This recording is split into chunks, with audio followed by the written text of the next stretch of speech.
Guys, kabalo mo, kanang dili ko bright, dili ko summa cum laude, dili ko magna cum laude, dili ko cum laude, pero kanila ako point.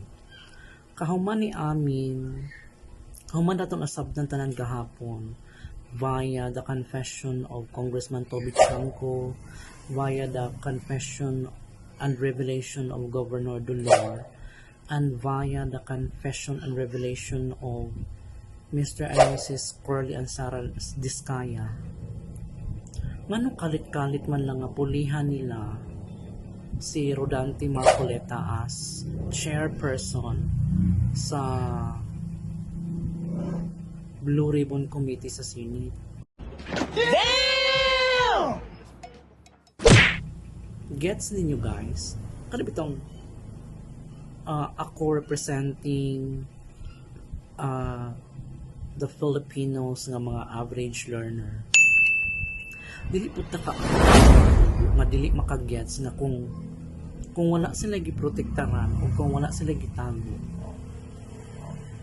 Ngano mas stop man dito hinuon nga imbes kay niabot na ta sa punto nga nasabta nato nga kinsa ang nag-insert sa budget nga not less than 13 billion.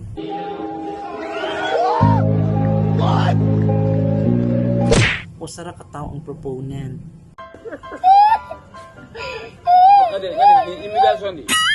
Kunya, na-trace na ni Toby Chanco, na ebidensya si Toby Chanco na sa USB, live stream sa Facebook page sa Philippine Senate, gitanaw sa mga Pilipino taxpayers man o dili nya gisundan sa confession of revelation ni Governor Dulor nya ang pinakabongga ang confession and revelation sa mag-asawang Diskaya nya nganong kalit man lang mo nga pulihan ang Senate President kunya wala pa na kontento okay na unta pulihan ang Senate President padayon unta ang Blue Ribbon Committee nga si Marcoleta. Ano pulihan man sa si Marcoleta? Kabantay mo guys katong buhi pa sa mga Defensor Santiago niya. Ni-reveal siya sa TV program ni Karen Davila nga. Every senator apart sa Elaswildo madawat na pa sila madawat nga katong buhi pa si Miriam ha tag 2 million. So possibly karon nga 2025 na basi tag 3 million ang ila madawat. Apart sa Swildora, ma-search mo na sa YouTube, nagkalat na sa TikTok.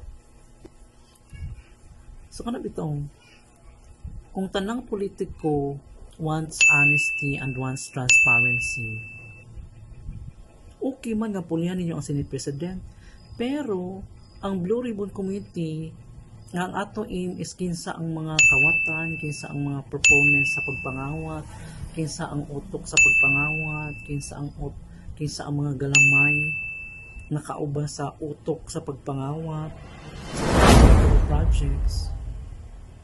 Nasabda na kagahapon ang bulgar na tanan. So nga pulihan man ang Blue Ribbon Committee, nga pulihan man si Rodante Marcoleta.